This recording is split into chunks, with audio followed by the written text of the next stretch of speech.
Hey everybody, it's Captain Kyle. I'm here with Sky, who is just being a puddle on my table, and we are going to be looking at the Legendary Heroes third-party Soundwave in gold.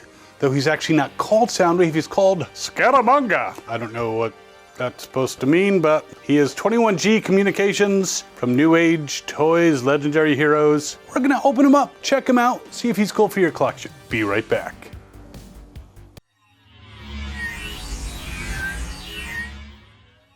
All right, so very carefully I'm gonna take this knife over here because I don't want to cut Sky and open up the box.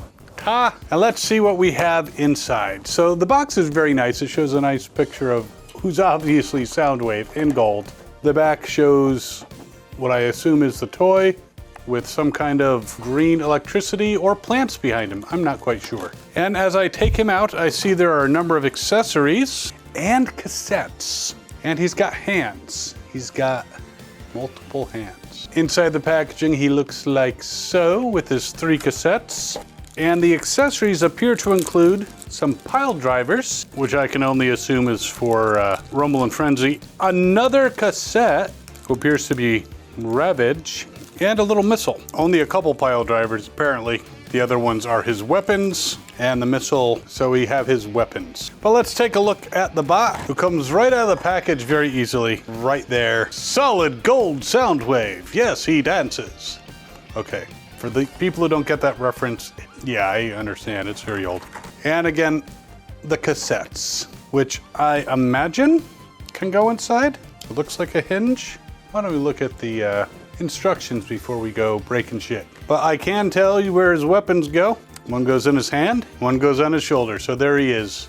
Now, the gold, I imagine, is in reference to Electrum with the Golden Lagoon, where poor Beachcomber got friggin' traumatized by what happened. But this guy looks like he's coated in Electrum. All his cassettes are, and there's apparently 4 cassette-ish. I mean, they don't all really look like cassettes, but let's take a look here. It actually doesn't even show the cassettes on the box, so this is a bonus! So I open up the instruction sheet, which shows stuff, and shows where you can put his weapons, and shows that does not seem to show him opening up his chest, so I'm just gonna take off his weapon.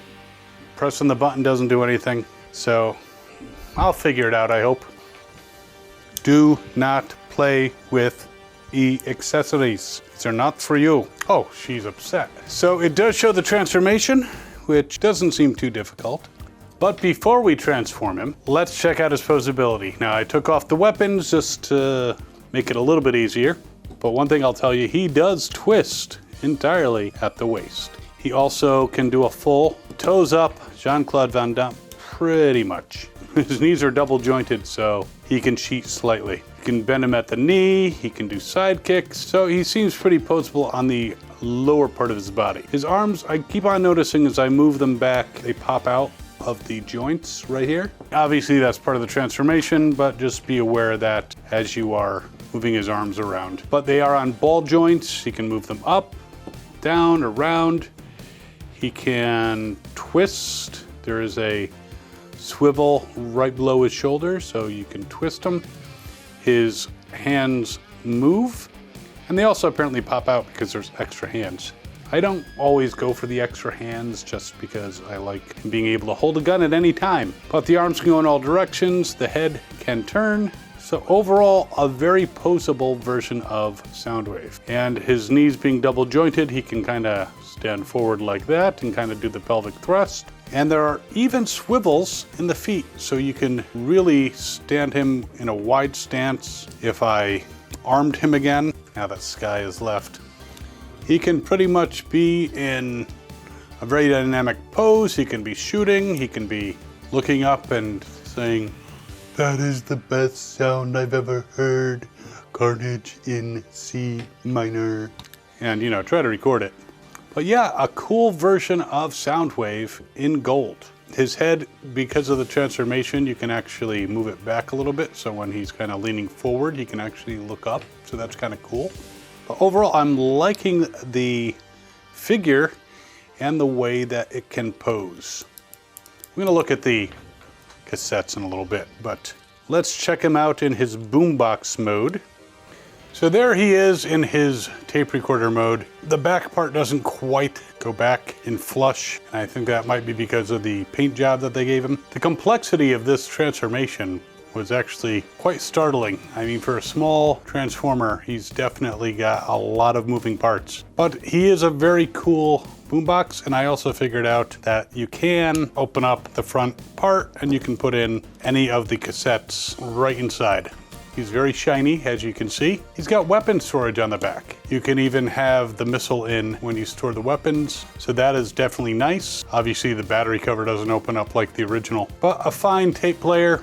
Not too much you can do. You can pretend to eject, but then you have to be like, eject, and pull the front out, and then they fall right out, which is nice. I have to say though, with the complexity, I'm probably gonna put him back in a robot mode and put him on a shelf, and I don't think I'm gonna be putting him in this mode very often. But it's cool. It was a very complex transformation. The instructions could have used a bit more close-ups to show some of the stuff. I actually went and I looked at some videos on YouTube, see how to transform the regular one, and finally figured it out. That is one of the things with a lot of the third parties. They go very complex with the transformations, much more than Hasbro will, because Hasbro is marketing to children. These guys are marketing to adult collectors who don't mind the additional complexity and actually revel in it. All right, let's check out the cassettes. This one is Ravage, and the transformation looks pretty simple. I think I can figure it out.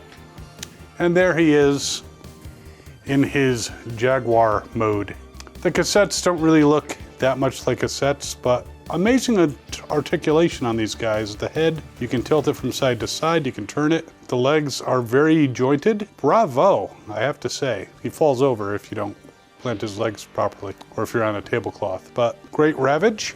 This one here, this is Laserbeak, and he's a very cool transformer. He's got, again, a lot of joints. He's got 2 little feet on the bottom. The head does move up, and you can move the beak forward, so you can put him like that. And his jets are built in. He does not have really laser guns that I can see, but a very cool gold version of Laserbeak, or Buzzsaw, because you can't really tell because he's all gold. This one is Ratbat. I love the fact that he's got the jets on the back, just like the original. Wings aren't very big, and the bat head kind of sticks out quite a bit, unless I'm mistransforming it. There we go. If you slide the bottom in a little bit, you can move the head forward, and yes, he is Ratbat. Neck is still very long, but with it pointed forward like that, it's much nicer. And again, the jets on the back, very nice. And he's got 2 little feet, so he can stand quite nicely. And finally, we have Rumble and or Frenzy. Again, hard to tell the difference based on their color. I'm gonna say Rumble, but he's all gold. So now when you transform him, he's got the little gun turrets on the back. The arms are pretty articulated, and he bends at the knee, full Jean-Claude Van Damme. Like him, in order to put on the pile drivers, you point the forearms up, and there are slots right on the side there that match in the pile driver area. Push it in. And if on my territory you happen to stumble, look out, robot, because here comes Rumble. So overall, a very cool version of Rumble, very small. Here he is next to the G1 version. Well, Frenzy, Rumble, there's a debate. So there you have them, Soundwave and his cassettes, all in gold. And here's all of them next to their G1 counterparts, just for scaling purposes, so you can see the size, which there is a considerable difference. Now for the price, it may or may not be worth it to you. I mean, it is rather small. With shipping, he went for about 70 bucks. I mean, he does come with 4 cassettes. He is very complex, very posable. Is it worth it? I'll put a link in the description. You can check it out. Maybe get it if you'd like. But he is quite a complex transformer, and the whole nod to one episode of G1, which has spawned a number of special editions of Transformers. It's kind of nice, but I don't know, 70 bucks, maybe worth it to you. You have to decide. But if you want to check out another third-party version, we have another one in this video over here. You can see him. And if you haven't already subscribed, you can do that. Like, share, all the wonderful stuff. We will see you next time. As always, have fun and good hunting.